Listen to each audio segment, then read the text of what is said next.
नमस्कार, हमारी खास पेशकश हक आपका में आप सभी दर्शकों का बहुत बहुत स्वागत है। मैं हूं आपके साथ दिव्यांश शर्मा। परीक्षाओं का मौसम है और स्टूडेंट्स जी तोड़ मेहनत कर अच्छे नंबर लाने में जुटे हुए हैं। वहीं कुछ छात्र ऐसे भी हैं जो नकल के भरोसे हैं और नकल माफिया इसी बात का फायदा उठाकर नकल के दम पर परीक्षा पास कराने का वादा कर देश के नौनिहालों के भविष्य के साथ खिलवाड़ कर रहे हैं। ऐसे में श्री न्यूज ने परीक्षाओं में नकल और नकल माफियाओं के खिलाफ छेड़ी है मुहिम। आप भी जुड़ जाइए इस मुहिम में, हो जाइए शामिल और नकल के खिलाफ आवाज बुलंद कीजिए, क्योंकि नकल मुक्त परीक्षा है हक आपका।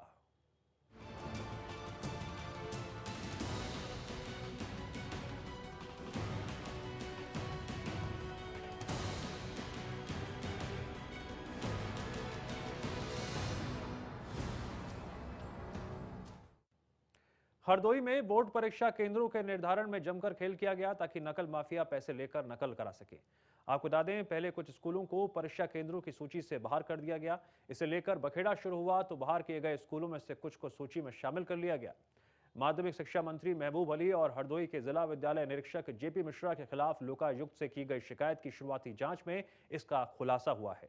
यही नहीं, विद्यालयों की मान्यता देने में भी खेल हुआ है। इस मामले में लोकायुक्त ने माध्यमिक शिक्षा विभाग के साथ ही हरदोई के डीएम से भी जवाब तलब किया है। क्या है पूरा मामला, आइए दिखाते हैं।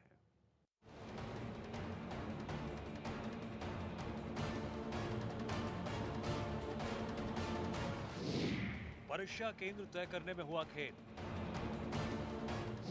नकल माफियाओं की खूब चली मनमर्जी। घेरे में यूपी के माध्यमिक शिक्षा मंत्री महबूब अली।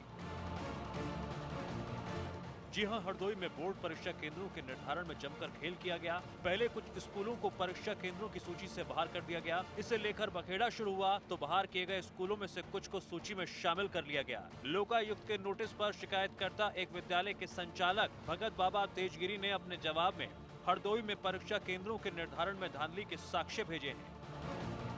यूपी के माध्यमिक शिक्षा मंत्री महबूब अली और हरदोई के जिला विद्यालय निरीक्षक जेपी मिश्रा के खिलाफ लोकायुक्त से की गई शिकायत की शुरुआती जांच में इसका खुलासा हुआ है। यही नहीं, विद्यालयों की मान्यता देने में भी खेल हुआ है। इस मामले में लोकायुक्त ने माध्यमिक शिक्षा विभाग के साथ ही हरदोई के डीएम से भी जवाब तलब किया है। शिकायतकर्ता भगत बाबा का आरोप है कि पिछले 2 जनवरी को परीक्षा केंद्रों का अंतिम रूप से निर्धारण करते हुए 12 विद्यालयों को सूची से बाहर कर दिया गया। इन विद्यालयों के प्रबंधकों ने डीएम के यहां आवेदन किया तो इनमें से 4 को सूची में शामिल कर लिया गया। जिन 12 विद्यालयों ने परीक्षा केंद्र बनाने के लिए निर्धारित राशि नहीं दी थी, उन्हें बाहर कर दिया गया। बाद में इनमें से 4 ने पूरा पैसा पहुँचा दिया तो उन्हें 5 जनवरी को सूची में शामिल कर लिया गया। शिकायतकर्ता बाबा भगत का यह भी आरोप है कि सभी 12 विद्यालयों से आंशिक रकम पहले ही जमा करा ली गई थी। विद्यालय प्रबंधकों ने डीएम को ज्ञापन देकर आरोप लगाया है कि 1-1 लाख रुपए अग्रिम ले लिए गए हैं। अब और पैसा मांगा जा रहा है।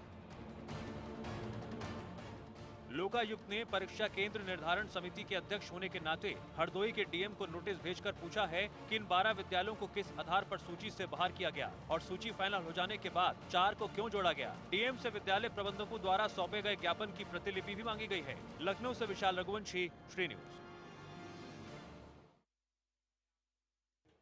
जी हाँ, तो आपने देखा किस तरह से नकल माफियाओं का ये पूरा जो जाल है, इस जाल के सिस्टम में कहीं ना कहीं छात्रों का बेड़ा जरूर गर्क हो रहा है। 6 तस्वीरें आपकी टीवी स्क्रीन पर हम आपको दिखा रहे हैं।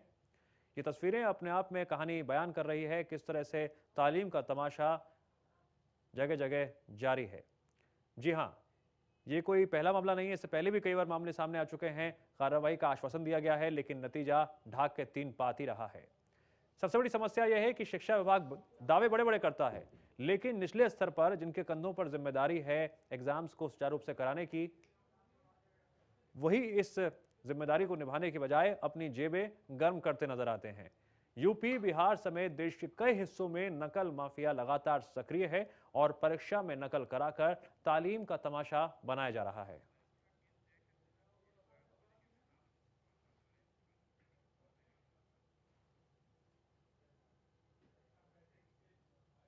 जी हाँ, ये परीक्षा केंद्रों का जो घालमेल है, इस पर हम परत दर परत अब हटाएंगे बात, तो रखेंगे आपके सामने क्या है पूरा माजरा इस खबर पर। और इस पूरे माहौल पर चर्चा के लिए हमारे जुड़ गए हैं विशाल रघुवंशी। विशाल, ये घपलेबाजी जो हो रही है, नकल माफियाओं की जालसाजी है, दूसरी तरफ परीक्षा केंद्रों के निर्धारण का मामला है, इतना गोरधंधा है, ये खत्म कब होगा, कैसे होगा? देखिए, शिक्षा माफियाओं की अगर बात करें तो ये यूपी के इतिहास में हमेशा ही देखा जाता है कि शिक्षा माफिया काफी हावी होते हैं। खासतौर से परीक्षा सेंटर निर्धारित करने में जो धांधली होती है, उसमें एक मानक तय कर दिए जाते हैं कि इतने रेट से इतने रेट तक की परीक्षा केंद्र निर्धारित किए जाएंगे। बच्चों को पास कराने के लिए उनसे एक तय धनराशि ली जाती है। ये तमाम जो चीजें हैं ये साफ करती हैं कि शायद शिक्षा तंत्र जो है वो इन शिक्षा माफियाओं की गिरफ्त से बाहर नहीं अभी तक निकला है। और यही वजह है कि तमाम जगहों से ये शिकायतें भी आती हैं कि तमाम जगहों पर नकल सेंटर जो होते हैं उससे नकल करते हुए विद्यार्थी जो है वो दिखाई देते हैं। यहाँ तक कि शी न्यूज ने स्टिंग भी किया था और बताया था किस तरह से कमीशन लिया गया था पूरे सेंटर्स में बच्चों को पास कराने के लिए।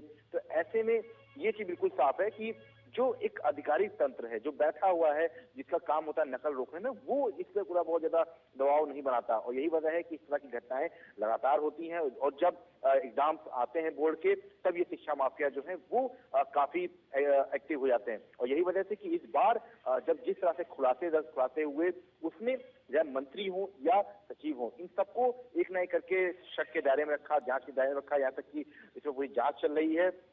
सबसे अहम बात ये थी कि जैसे ही बोर्ड परीक्षा सामने आई, जितेंद्र सिंह जिनको हटाया गया था माध्यमिक शिक्षा बोर्ड से, इनके सिर्फ धांधली के आरोप लगाए गए थे, नंबर प्लेट घोटाले में भी वो आरोपी आईएएस अधिकारी हैं, उनको फिर से तैनात कर दिया गया। मतलब साफ था कि माध्यमिक शिक्षा बोर्ड खुद नहीं चाहता है कि नकल रुके, क्योंकि अगर नकल रुकती है तो एक बड़ा कारोबार जो है वो प्रभावित होता है। अगर लखनऊ की सिर्फ बात करें तो लखनऊ में 500 करोड़ के ऊपर का ये पूरा एक बड़ा व्यापार है जो नकल माफियाओं को काफी पना देता है। तो ऐसे में ये तमाम ऐसी चीजें हैं जिनको शायद शासन लेवल पर कह सकते हैं जो एक भ्रष्ट तंत्र है वो पना देता है। कुछ बड़े नेता जो होते हैं इसमें एक बड़ी भूमिका निभाते हैं।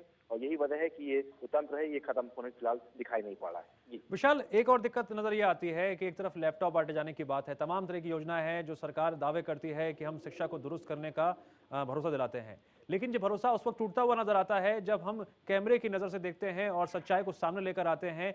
छोटे छोटे जो केंद्र है, माध्यमिक केंद्र है, जहां पर एग्जाम चल रहे हैं, वहां पर दलाल माफिया उन्होंने पूरा जाल बिछा रखा है। इस जाल को तोड़ने की कवायद में एक फैसला जो लिया नहीं जाता है, इस जाल को तोड़ने के लिए, इस जाल को हटाने के लिए कोई विभाग नहीं बनाया जाता है। चेकिंग के नाम पर सब मिले जुले दिखाई देते हैं। देखिए, सबसे महत्वपूर्ण बात यही रहती है कि क्या वाकई में ये जाल खत्म हो पाएगा, क्योंकि जिस तरह से उत्तर प्रदेश के हालात हैं उसने एक बात बिल्कुल साफ कर दी है कि जो शिक्षा तंत्र है वो अभी भी जो भ्रष्टाचारी हैं, जो धांधलेबाज हैं, उनकी गिरफ्त में है।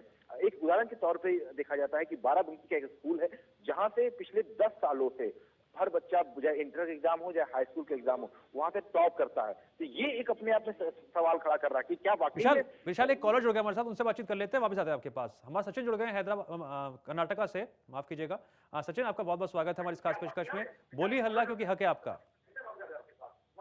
पहले गुजारिश है, प्लीज टीवी की वॉल्यूम को म्यूट कर दीजिए ताकि सिर्फ और सिर्फ आपकी आवाज सुन सके, तभी बात हो पाएगी। हाँ जी सर, हेलो सर। हाँ, पहले टीवी की वॉल्यूम को म्यूट कर दीजिए।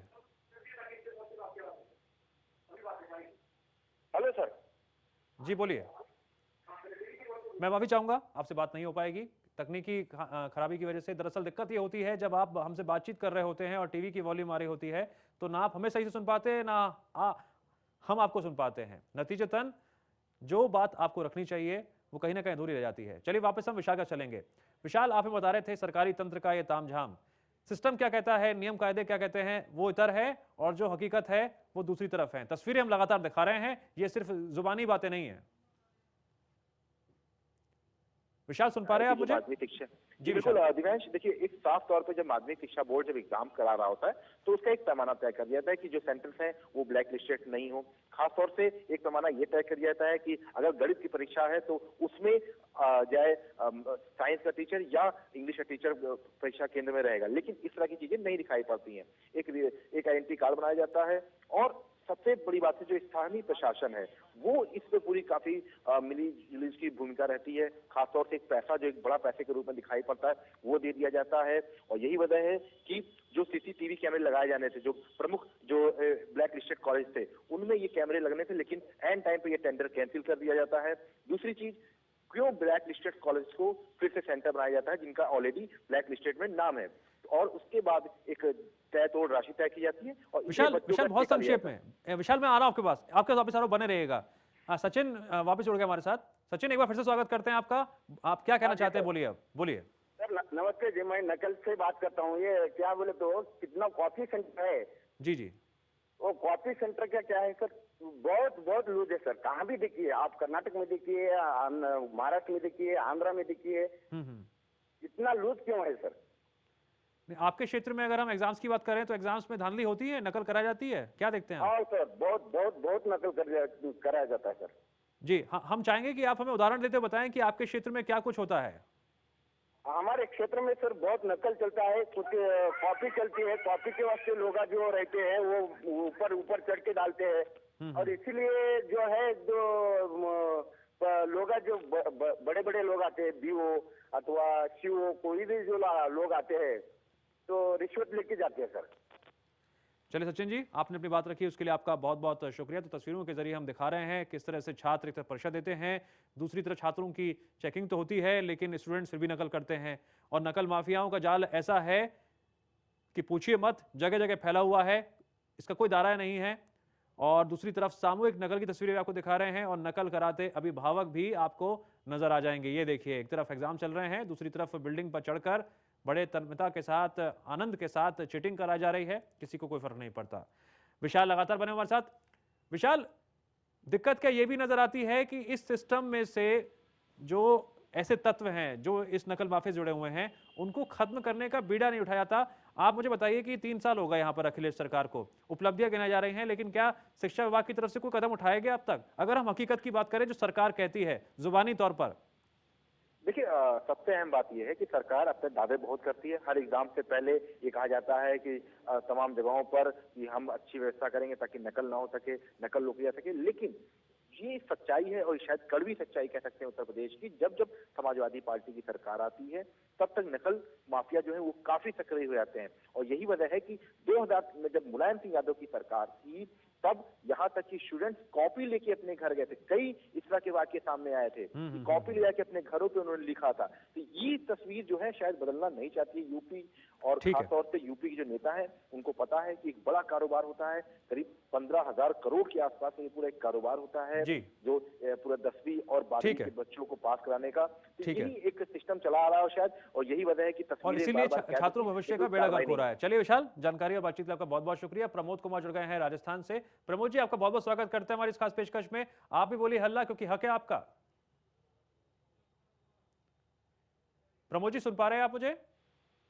जी हाँ, सुन रहे हैं। प्रमोद जी, नकल का ये तमाशा जो है ये कब खत्म होगा? आपके क्षेत्र में क्या स्थिति है? बच्चों को नकल कराई जाती है?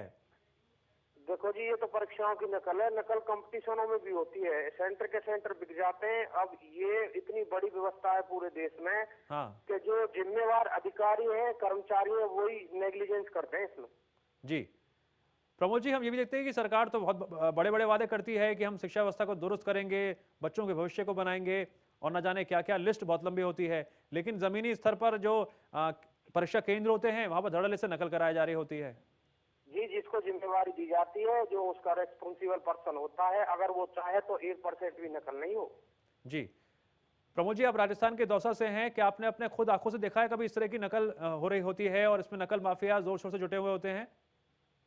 जी, अभी आपकी टीवी पे देख रहे हैं ना सब कुछ। जी जी, आपने अपने क्षेत्र में देखा, कभी ऐसा लगा आपको कि यहाँ पे सरकार जो काम नहीं कर रही है सही से?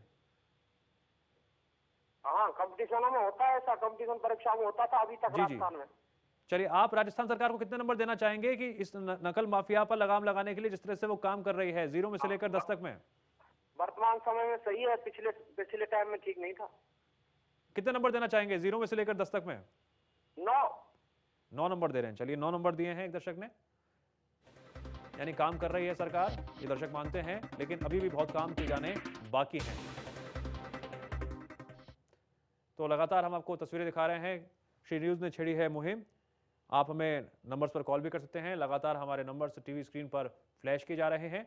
हम आपको दिखा रहे हैं किस तरह से परीक्षा में नकलें हो रही हैं। इसे देखकर आप खुद ही अंदाजा लगा सकते हैं कि तालीम किस तरह से तमाशा बन गया है। फिलहाल वक्त है ब्रेक का, ब्रेक के बाद भी हमारी खास पेशकश जारी रहेगी।